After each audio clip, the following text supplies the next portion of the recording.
Hey guys, I'm out in the garage working on the 370 today. I went to take it to work this morning and it would not unlock when I hit the start button. So I did some research and it turns out that it is the steering wheel lock, and I'll show you guys quickly how to disable the steering wheel lock so this doesn't happen to you. So I guess this is an issue with the 2009, 2010 models, maybe a few others, but this was later fixed by Nissan by taking out the steering wheel lock completely. Now mine, even when it was off, the steering wheel wouldn't lock. So I didn't think there was one on here. But this morning I came in, I hit the start button, and it did not go to accessory or to on. It just stayed lock, or nothing happened at all, which I thought was odd. So I went online, did a bunch of research, and the symptoms that I was getting seemed a lot like the steering wheel lock issue. So when the car wouldn't start, I went online and I searched the forums, and the pretty common thread was that the steering wheel lock was the issue. So I looked the car over because all the forums said to hit the start button, get the car to go to accessory or on, and once it did, the steering wheel lock would have disengaged, and then you pull a fuse out, the steering wheel lock fuse. So I searched the car over to try to find this fuse and the fuse box, and this is why I'm doing this video, because all the information that I got off the forums, it wasn't clear enough where this fuse box was. So there's one under the dash here.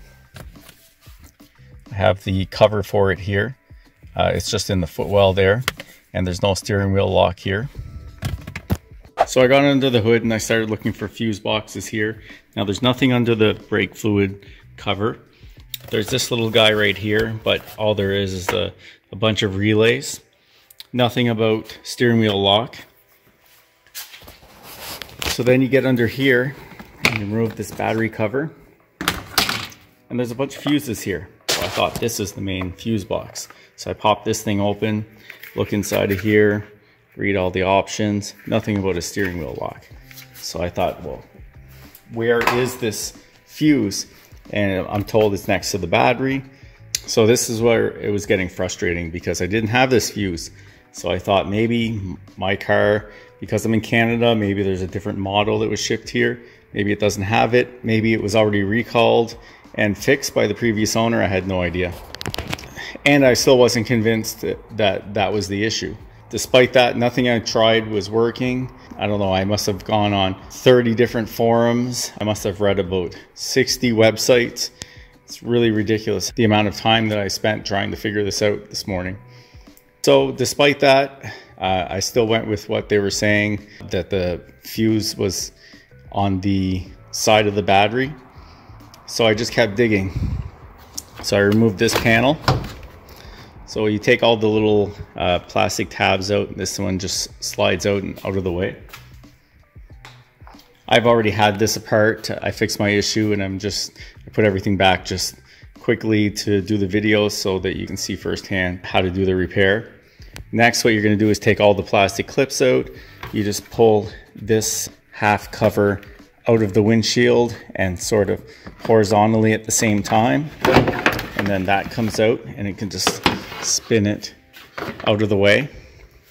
So looking down here, we've got another little box. And this little box has two relays in it. Yet it's not the fuse box. So I kept looking and I found this box here, which looks like some sort of ECM cover. It really does not look like a fuse box to me. I've been working on cars for years and I've never seen a fuse box like this.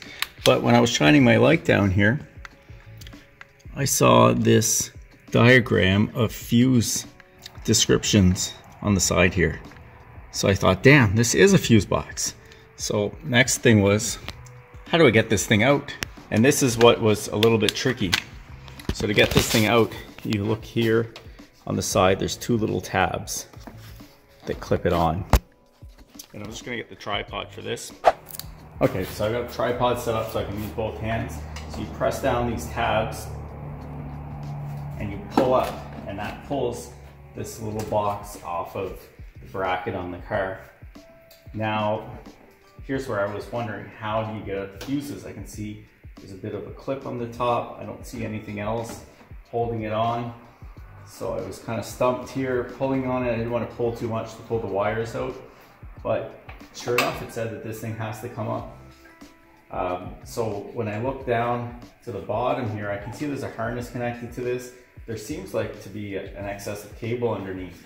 So if you're really careful not to rub it on the bracket here, which seems kind of sharp, you don't want to damage the wires, you can kind of work your way up there and lengthen that wire so that you have a little bit of room to get that thing up. And you can see it comes right out.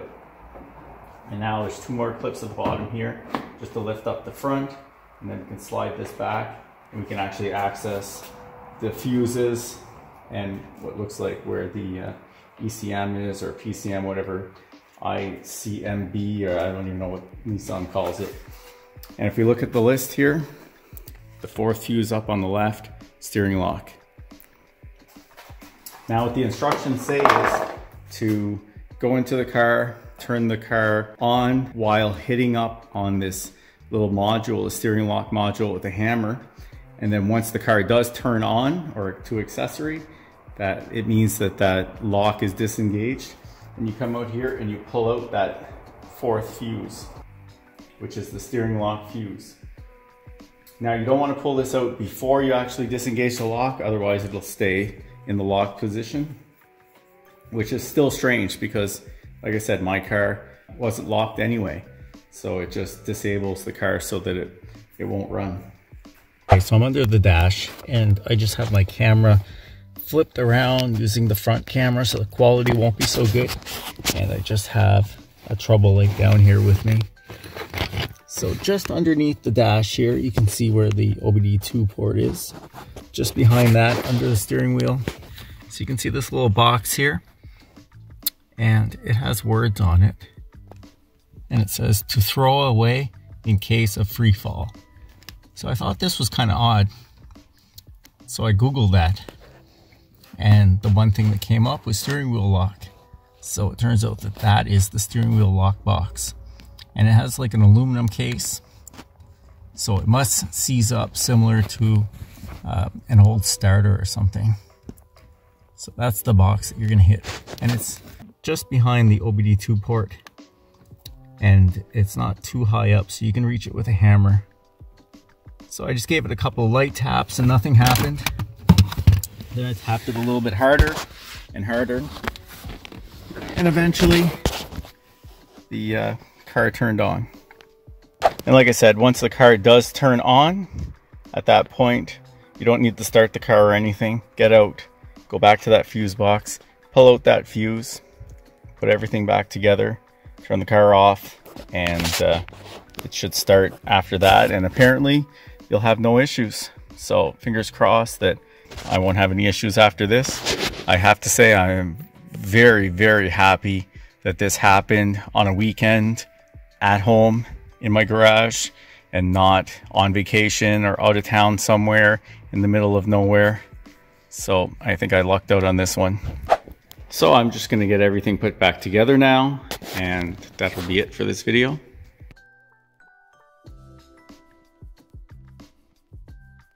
Alright, so that's it for this little fix. I can't take any credit for this fix. It's all stuff that is out there on the internet. I'm sure there's numerous videos done on this already. I just figured that I'd do one as well so that it'd be even easier for other people to find. If you guys do find this video helpful, I'd appreciate it if you gave it a thumbs up. If you haven't subscribed to my channel yet, please do. And I'll see you in the next one.